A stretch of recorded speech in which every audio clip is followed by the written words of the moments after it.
Olá, então, na aula de hoje veremos o período já de transformação e consolidação da história coreana. É a aula 4.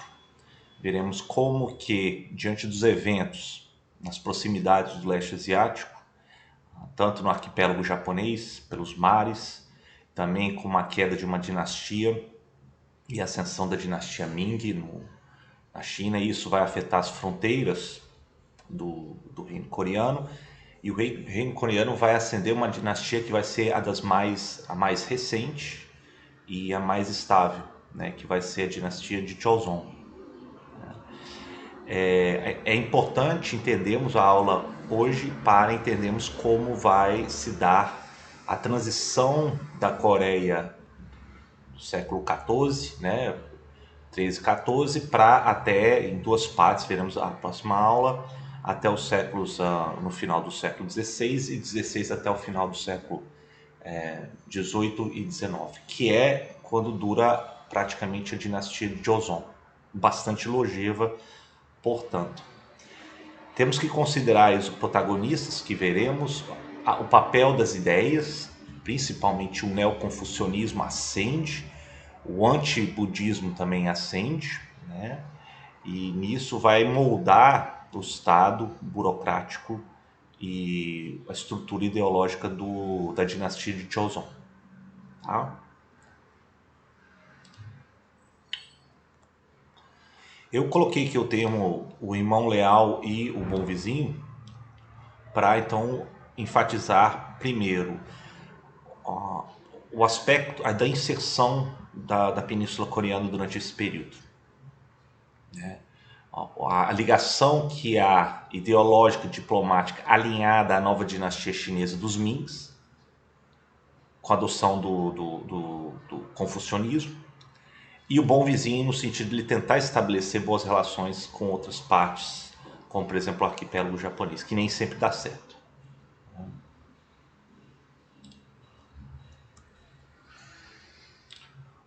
Vamos lidar aqui primeiro com o mapa do leste asiático inicialmente.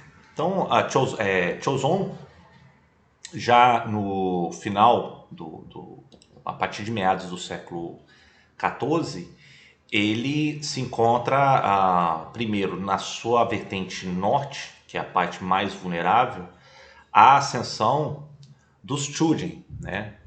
Dos Chujin é interessante a gente reter essa informação, porque os Chujin, eles vão ser os ancestrais depois, por várias gerações, dos Manchus, e os Manchus eventualmente vão ocupar a dinastia no século XVII em diante, meados do século XVII em diante, em todo o Império Chinês, né? Mas os Chujins, eles tinham estabelecido nessa região, eventualmente eles vão dominar a península de Liaotong, perigosamente colocando as fronteiras norte-coreanas da Península Coreana em risco. No final do século XIII, especificamente 1294, temos na China o final praticamente uma série de disputas em torno do trono imperial chinês, dos Yuans. Em 1294 o Kublai Khan morre, né? Em meados do século XIV a China ela entra no período de declínio e fragmentação, isso vai afetar toda a ordem do leste asiático, né? E novos povos, novos poderios ascendem aqui na região, os tártaros, os mongóis se projetam mais para regiões mais ao ocidente, e os Chujins aqui no norte. Eventualmente em 1380, como eu disse, um líder vai fundar uma nova dinastia, um líder vindo do sul da China, o Chu Yuanchang. E quando a dinastia Ming ela ascende na China, ela busca restaurar o brilho da dinastia Tang contra os bárbaros, contra os estrangeiros, como é enxergados os mongóis da dinastia Yuan. Nesse contexto, haverá também uma série de desordens que começa a atingir a Península Coreana, né? O último rei da dinastia coreana, do Gongmin, ele endossado pelos Yuans, ele vai começar a perseguir todos aqueles ligados aos Yuans, porque eles tinham decaído na China, né? E começa a tentar ser o mais fiel à nova dinastia ascendente dos Mings, né? Então nisso, Gongmin ele começa a até apresentar uma certa lealdade e colher os benefícios depois de uma aliança feita cedo com a dinastia dos Mings, né? Então haverá uma série de mudanças na estrutura da sociedade coreana, né? Ainda na dinastia de Goryeo, né? No âmbito interno, então, Gongmin ele vai buscar afastar aqueles ligados à antiga aristocracia, ligados aos mongóis dos Yuans. Começa a abertura de cargos para aqueles aprovados nos exames imperiais, muito pautado no neoconfucionismo. Haverá algumas rebeliões, né, principalmente no norte, como alguns chineses rebeldes chamados turbantes vermelhos. Piratas japoneses nas costas coreanas também atuam, os wakos, né, no século XIV. Veremos isso também. E eventualmente até esses turbantes vermelhos eles chegam a ocupar a península de Liaodong e avançam ao norte e chegam inclusive a ocupar a capital Gaizong, né? Também nessa empreitada de Gongmin, ele está aqui retratado inclusive com a sua rainha Noguk. Noguk ela chega inclusive ela era neta de Kublai Khan, né?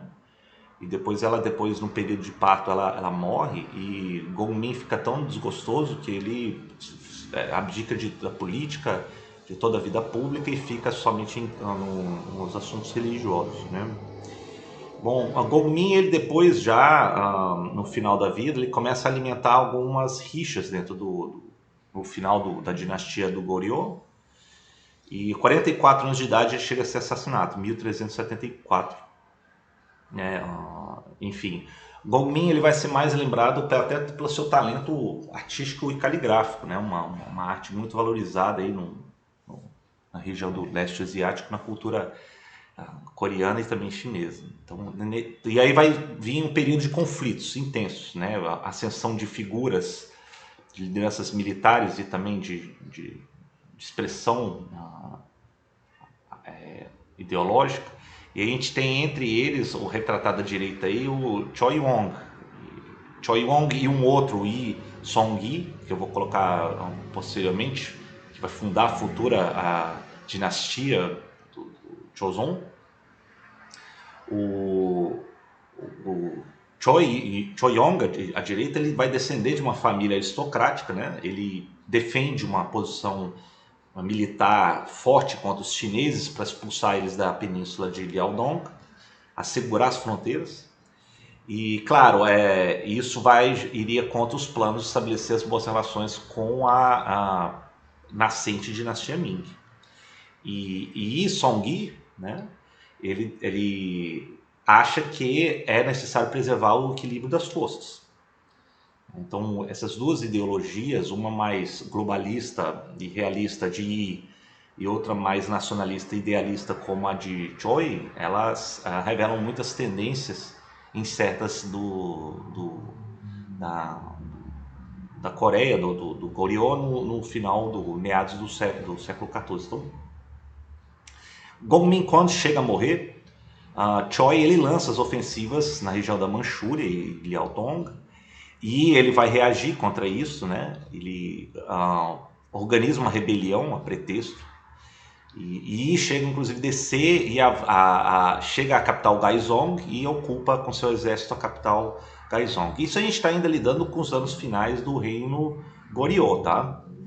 E boa parte dos funcionários neoconfucianos da elite, eles recebem esse novo herói como comandante para renovar o reino coreano, né?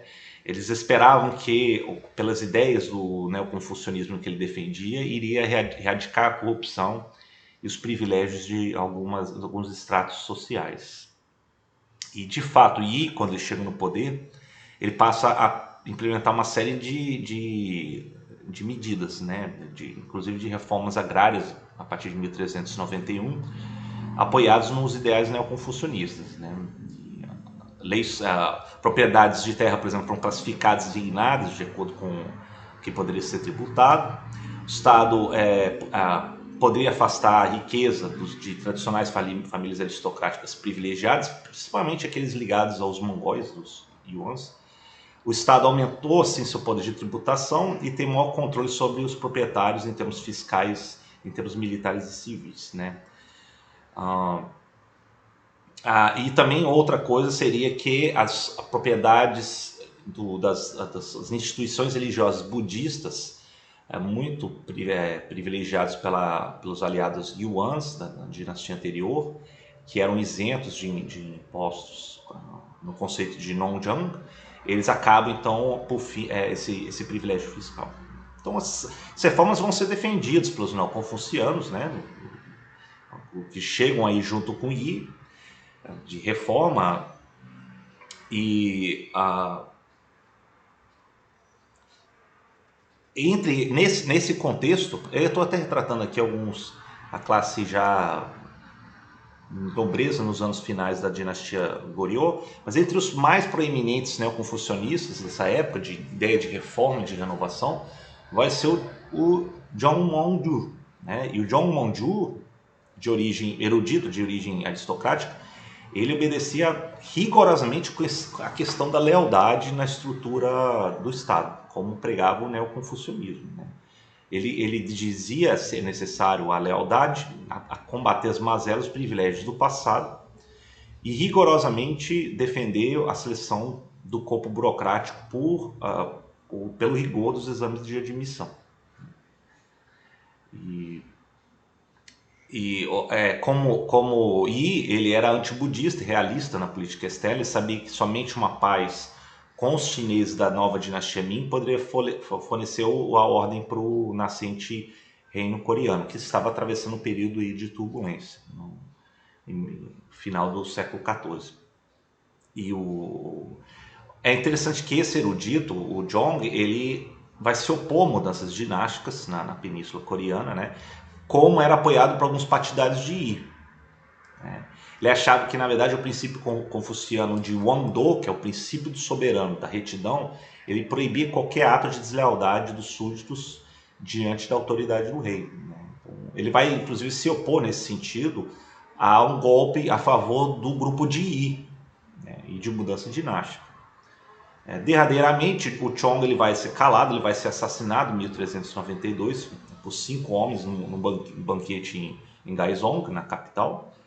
E tem as suas linhas, eu trouxe aqui as linhas de um poema seu, né, em forma de Sijou, Dong Singa, que é uma canção da lealdade, em que ele expressa a extrema lealdade aí ao soberano, como era defendido no princípio de Wangdo. Outra figura vai se destacar, vai ser um dos filhos de Yi, o Yi Bangwon. E Yi Bangwon eventualmente vai servir também como funcionário do Estado, filho então, portanto, de Yi Song-yi. Ele vai trabalhar para a lealdade antes para o seu pai, que acreditava que o seu pai representava a encarnação de um regente mais correto, da retidão, que deveria então ser entronizado, né? E, claro, defendendo que já havia justificativa no conceito confuciano de que a grande injustiça e desordem no reino, né? Então isso justificaria a ascensão de uma nova liderança nesse cenário de turbulência. Então, no plano político, eventualmente em 1392, partidários de Yi ocupam a capital, destronam o último rei da dinastia Goryeo, o Gongyang, que foge inclusive para a cidade de Wonchu, né? Depois vai ser assassinado junto com toda a sua família. E Yi então vai ser entronizado 5 de agosto de 1392 como o primeiro rei da dinastia Joseon, sob o venerável nome de Taejo. Taejo, como vocês percebem, já falei em aulas anteriores, na verdade é o grande ancestral. Então é um título de honra do ocupante do trono. E aí eu tenho até a figura aqui do mapa da nascente dinastia Joseon, com a capital que vai se mudar depois para Hanyang, hoje atual Seul.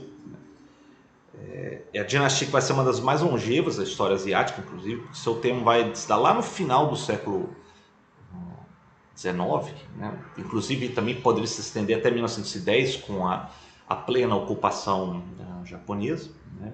Mas esse nome Joseon ele iria remeter ao antigo reino da figura mítica fundadora dos coreanos, Dangun, né? Então, até com a mudança dos tempos, a capital sai de Gaizong e vem para um pouco para ao longo do rio Han, né? E funda-se então essa capital da nova dinastia como Hanyang. Hanyang seria fortaleza do rio Han, né? Uma vez no poder, Taejo vai buscar conselheiros e ministros para ampliar e consolidar suas reformas, né? Um deles, o mais influente, até 1398, vai ser John Dojong. E Dojong era um fervoroso neoconfucionista e antibudista, né? Ele vai ser nomeado como principal ministro no Conselho de Estado, né? Logo abaixo do monarca, essa instância. Ele vai seguir os preceitos do neoconfucionismo, né? Defendidos na obra Chou Li. E John vai acreditar que somente o sistema político baseado no pleno poder soberano do rei, a ser apoiado por uma classe de letrados, prestem atenção nisso, treinados nos ritos pensamentos neoconfucionistas, poderia ser o ideal. Então, ou seja, há aí a ascensão de uma nova classe de funcionários neoconfucionistas, uma guinada contra o budismo, como era defendido o anterior, o regime apoiado pelos Yuans, né? E que defendia uma outra estrutura ideológica e burocrática, muito alinhado à nova dinastia que tinha ascendido na China dos Mings. Então há um alinhamento ideológico, diplomático muito forte entre esses dois reinos, né? E isso depois vai começar a produzir um corpo de funcionários neoconfucionistas que entre eles vão começar a divergir sobre qual rumo do confucionismo deveria ser dado. Mas o fato é que já o confucionismo ele permeia, o neoconfucionismo vai permear toda a estrutura do Estado coreana, da dinastia nascente de Joseon. Então, achava-se então que o monarca ele deveria ter seus deveres com a ordem cósmica dos céus, né? Deve ser correspondido por seus súditos em forma de dedicação, obediência e lealdade, tal como na relação aí de pai e filho, né? Então, com esse ardor visionário, seria natural supor que os oponentes no poder seriam contra essa ordem cósmica, né? E, eventualmente, Taejong, o terceiro soberano da dinastia, ele troca esse conselheiro, achava que ele era poderoso demais, e substitui por outros condizentes com a sua visão de reforma, né? Mas, não obstante, a visão de Chong Dong-jong, na maioria, vai se implementar na estrutura nascente da dinastia, né? Joseon, na verdade, ele vai se estruturar como um estado monárquico autoritário, né, concentrando-se numa figura do rei e de seus mais altos funcionários públicos graduados, né? Então, e esses altos funcionários públicos vêm dessa classe dos Yangbans, né? Então, uma classe aristocrática, já tinham estabelecido nos séculos anteriores, e o monarca exerceria uma autoridade absoluta sobre seus súditos, né? E apoiado nessas classes de burocratas aprovados nos exames imperiais públicos do Kwagu, né?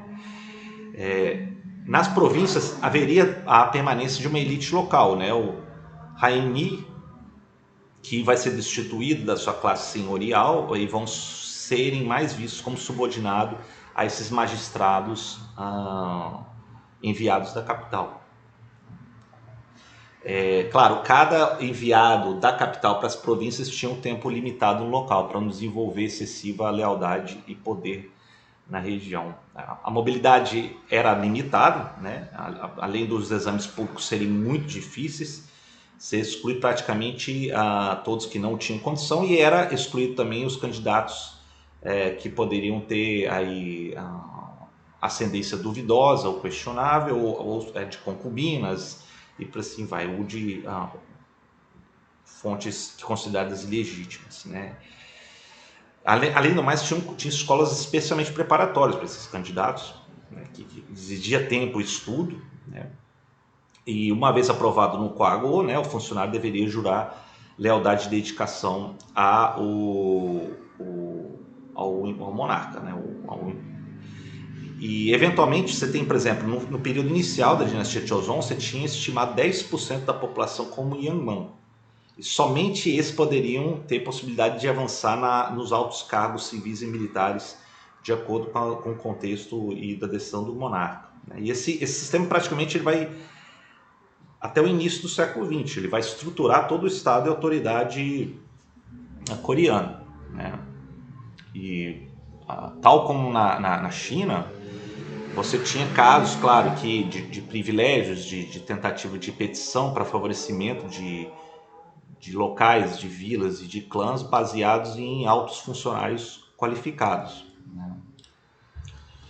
Então eu tenho um retrato da classe dos Yangbans, num período de lazer, e um retrato aí, isso dos exames imperiais chineses, mas é só com retrato correspondente a esse período.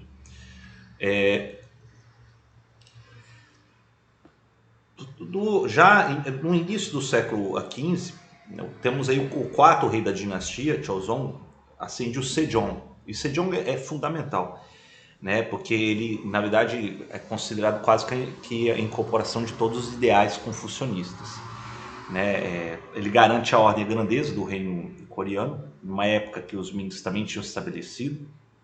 As boas relações com os chineses foram mantidas e reforçadas pela natural afinidade confuciana. Sejong, inclusive, vai se beneficiar pelo seu antecessor, o rei Taejong, que eliminou todos os impedimentos e rivalidades políticas maiores. No vetor externo, o Sejong vai avançar mais ao norte da península.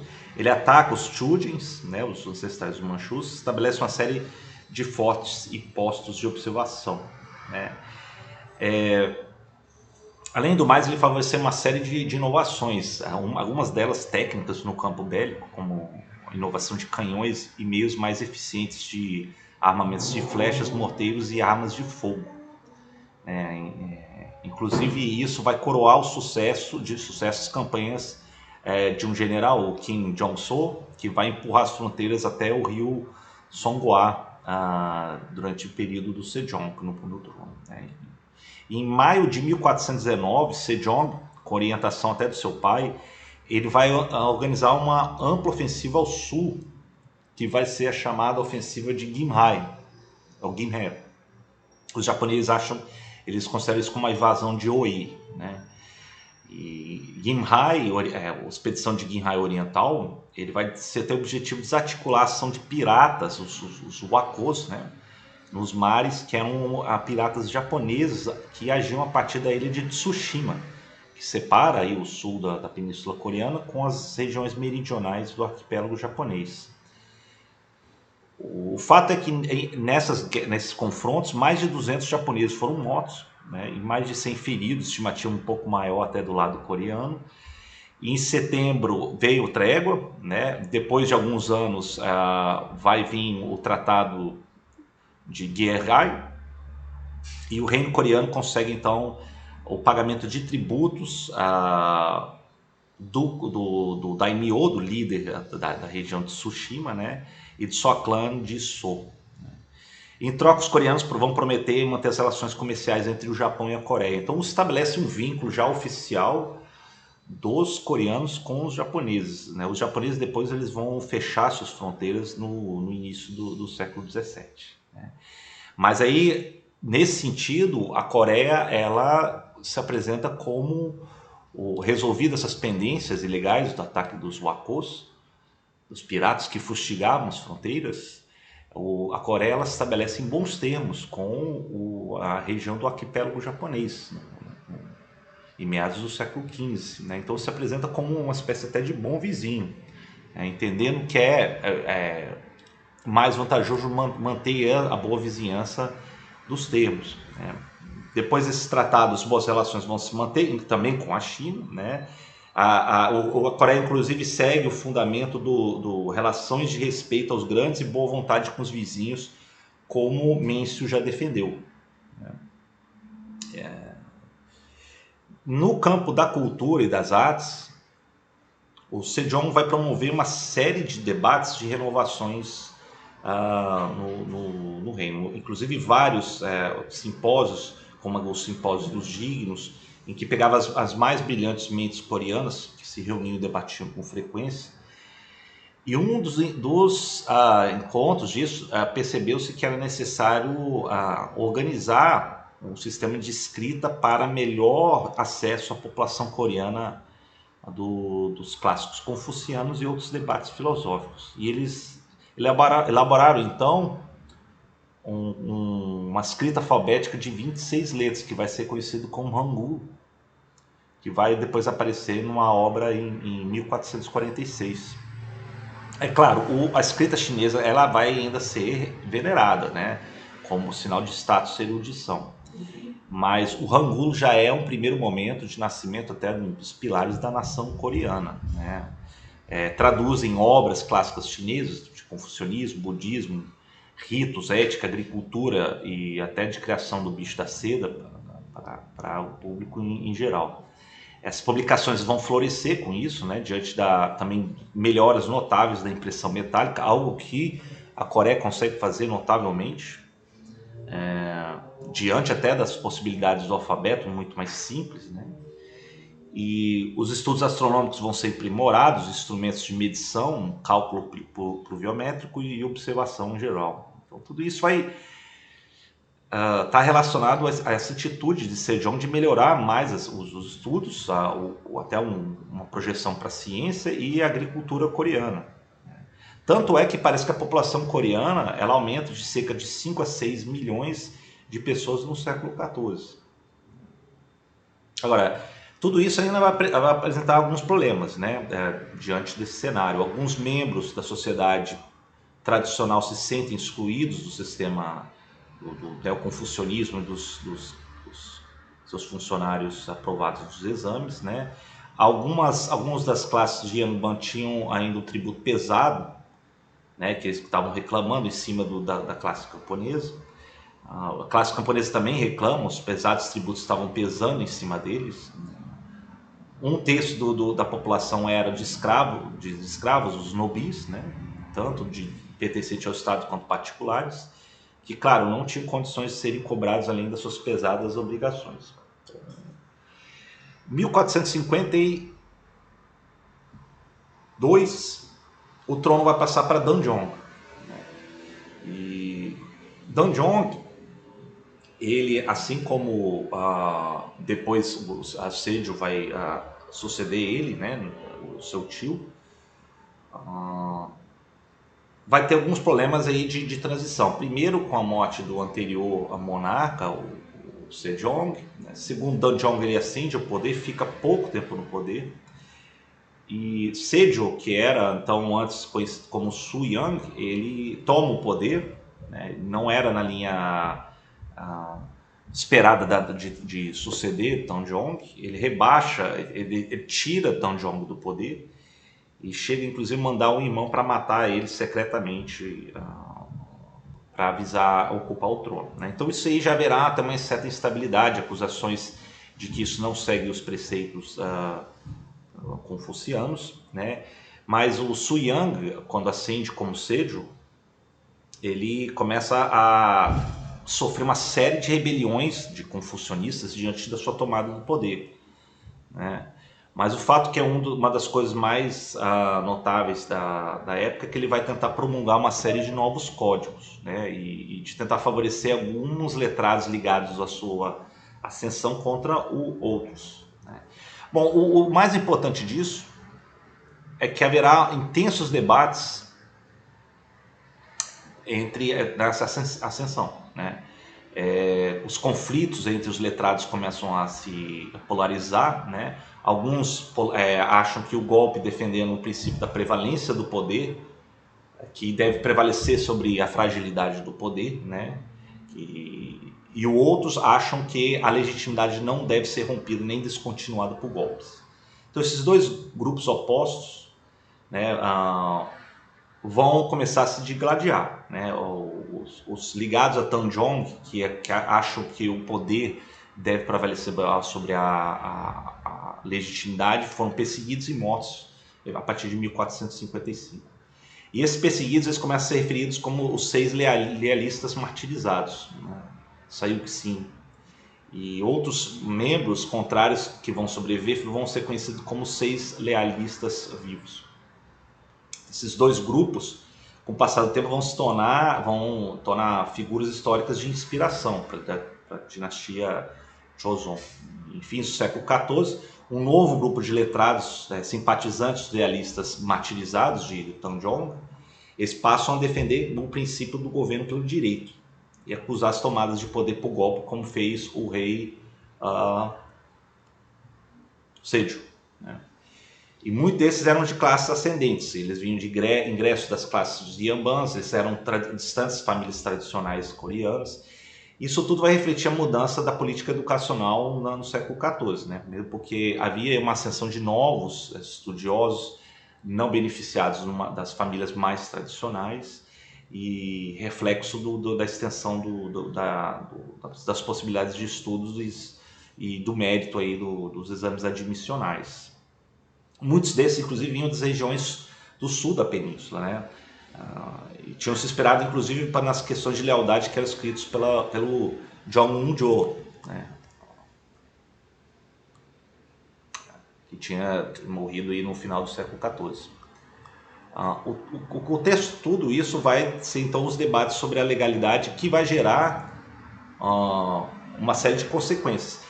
Inclusive haverá aqueles letrados que depois eles começam inclusive a se retirar para o interior, fugindo das perseguições, desiludido talvez com a política, né? Mesmo porque haverá uma série de expurgos, por exemplo, em 1498, 1504, 1519, 1545, né? Vários literados vão ser purgados. E eles se tornam uma espécie de literatos ou letrados rústicos, chamados sarin.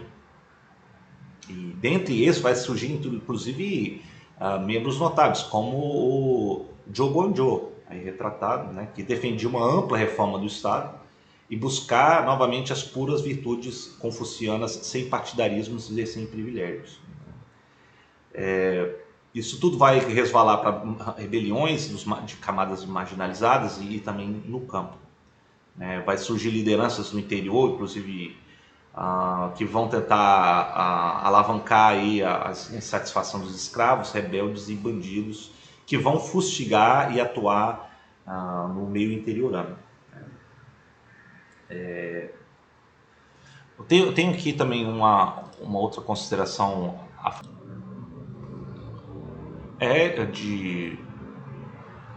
da promulgação de um grande código de leis que vai ser promulgado em 1485 sobre o rei Sejong, que vai ser um marco na estrutura burocrática jurídica do rei, né?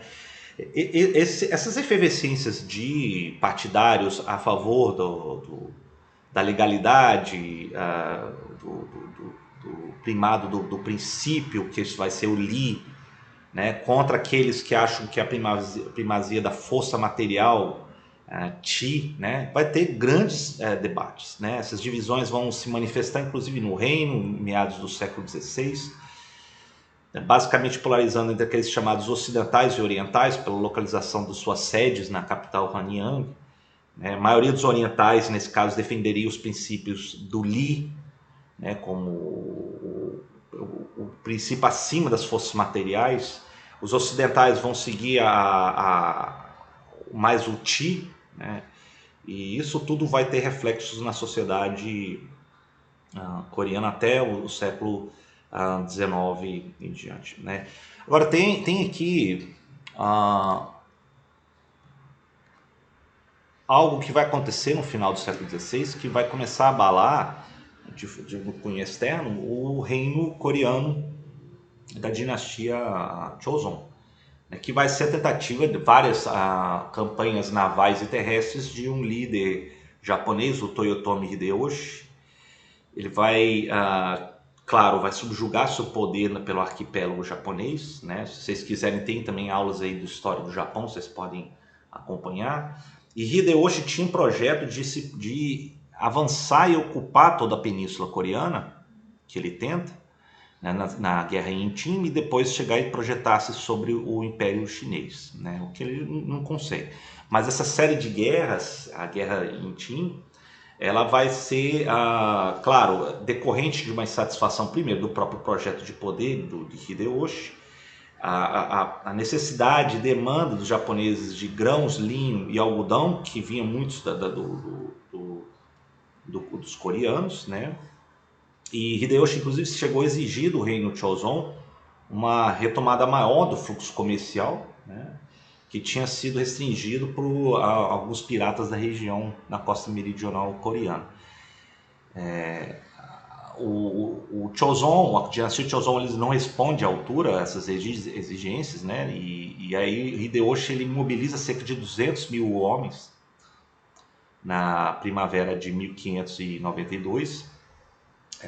Tanto que o período é chamado de Imjin, né, de acordo com o calendário chinês. E as tropas sob comando de Yukinaga, Konichi e Yukinaga, eles começam a desembarcar em Busan, né, região mais meridionais, onde havia inclusive comunidades de japoneses comerciantes, né, e começam a atacar então a costa meridional coreana. De fato, né, o reino coreano não estava preparado para esses eventos. Era décadas de paz ordenada pela sua aliança com os chineses, né? A classe dos Inhambans escravos estava isento do serviço militar, né? E pouco treinados e desmotivados por questão de guerra. Os japoneses, ao contrário, eram veteranos de guerra, né? Tinham atravessado anos de guerra civil, no chamado período do Sengoku Jidai, né? Que é o período dos estados beligerantes. E apesar dos coreanos terem plena produção dos canhões, o lado coreano ele vai ter inicialmente pouca resistência, né? 3 semanas depois de Busan, os japoneses já tinham ocupado a capital Hanyang, provocou a fuga do rei de Joseon da época para a fronteira mais próxima ao rio Yalu com a China, né? E o rei coreano na época, Seonjo, ele vai buscar a ajuda do imperador Ming para mobilizar para a fronteira no norte coreano, né? Os japoneses vão avançar de Hanyang até chegando a saquear a capital Pyongyang em julho de 1592. E chega a ocupar então toda a região nordeste e noroeste da península, né? Então, depois de algumas batalhas inconclusivas, o lado japonês vai oferecer o cessar-fogo, exige condições duras de paz, mas eles vão ser rejeitados pelos representantes coreanos, né? Nesse sentido, alguns membros da classe letrada dos Yanbans, parte deles inclusive do Sarin, eles começam a atuar no meio interiorano, né? Organizam milícias locais e guerrilhas, né, contra os japoneses. A resistência vai muito além disso na Coreia, né? Na verdade, abre-se uma frente marítima notavelmente organizada por um dos comandantes da marinha na costa sul, que vai ser o almirante Yi Su-sin. Isso sim, na verdade, vai ser um dos grandes heróis da história coreana. Ele não tinha quase experiência nenhuma naval, mas ele, visando conter as incursões dos japoneses e até antes dos piratas, ele passou a usar alguns navios inovadores da época, que eram chamados depois de os navios tartarugas, né? Essas embarcações vão ser, inclusive, usadas em várias ocasiões do século XV ao século XIX, né? E era característico por serem revestidos com placa de ferro e munidas de canhões. Então, considerando que as tropas, as linhas japonesas dependiam de suprimento ultramarino para abastecimento, as batalhas navais do almirante Yi, eles vão almejar esses navios japoneses durante as invasões de Intim, né? Então, nas batalhas iniciais, ele atraiu a frota japonesa para as baías estreitas da costa sul da península coreano. Depois ele vai ser, inclusive, vai ter grande sucesso nisso, né? E aí ele consegue então cortar o suprimento dos japoneses nessas guerras já nos anos, no andar da guerra íntima. Tanto é que ele vai ser promovido como uma das figuras mais heróicas da história coreana. E vai inclusive influenciar até as táticas de guerra que vão ser usadas pelos japoneses, né, que aprenderam as táticas navais de Yi, e vão usar isso na batalha da guerra dos japoneses contra os russos lá em 1904 e 1905, no Estreito de Tsushima, né? Bom, os chineses eles vão enviar tropas, né, leais à dinastia Joseon, chegam a reconquistar Pyongyang e Hanyang, haverá guerras de guerrilha, né, e eventualmente vai ser então declarada uma trégua, né. Os chineses têm um papel também dos Mings primordial, vão gradativamente recuando as tropas japonesas, né. E depois então, de 4 anos, em 1597, no início de 98, começam as negociações. E para tanto, os japoneses eles tentam então a negociar ao máximo, e vai ter até desgaste com relação a algumas lideranças discordantes, né? Isso sim, ele vai ser, inclusive, já nomeado como comandante supremo na Marinha Coreana, né? Uma batalha decisiva vai se dar em outubro de 1597, né? Na Batalha de Myeongnyang. E Ying, ele, até com a força naval inferior, ele chega com superior conhecimento geográfico das baías e dos estreitos da costa sudoeste coreana. Ele enfrenta e ganha decisivamente os japoneses, que tinham em número superior aí da região. Na verdade, o Yi ele consegue vencer um número muito maior de navios com apenas 12 navios localizados em pontos estratégicos nos estreitos, né? Falando do conhecimento dos estreitos e das correntezas. E vindo com o inverno, os japoneses aceitam então com humilhação essa derrota naval, né? E no ano seguinte, 1598, o Hideyoshi chega a falecer e não houve mais nenhum plano dos japoneses na invasão coreana. Então, claro, Inchon vai devastar boa parte da península coreana. Você tem aí devastação de terreno, da produção agrícola, de instituições, de cidades, né? Reforçada a lealdade aos Mings, né? Então, na verdade, a entrada decisiva dos chineses também vai apoiar muito os coreanos, né? Haverá inclusive também até a migração depois de alguns considerados suspeitos coreanos com envolvimento com os japoneses, principalmente na costa na parte mais meridional.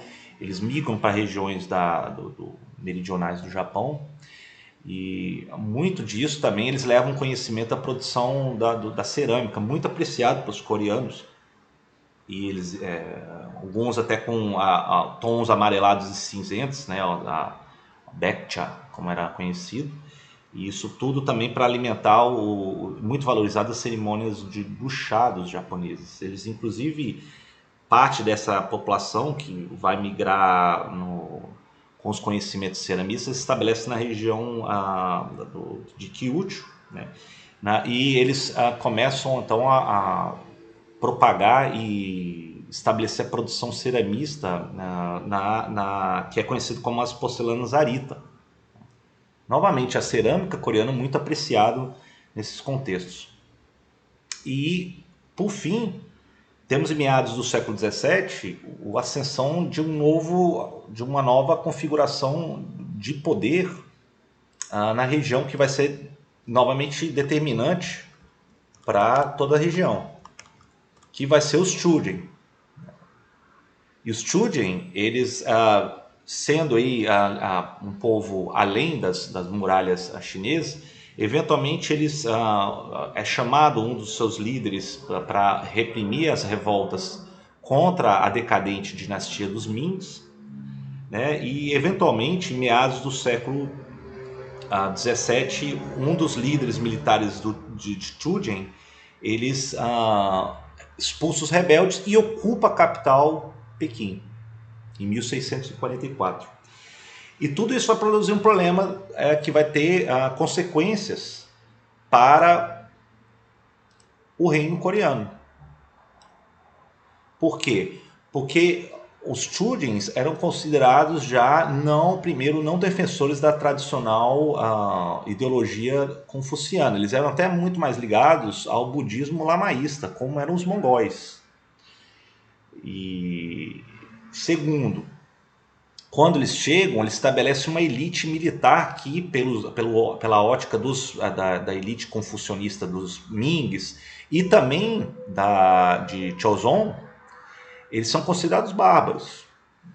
Então, não seguiam os preceitos confucionistas, eram considerados bárbaros, incultos, e eles se estabelecem no poder e inauguram uma nova dinastia renomeada como Qing na China, a partir de 1644. Na verdade, isso vai ser a última dinastia imperial da China. O que dá um problema para o reino Chozon.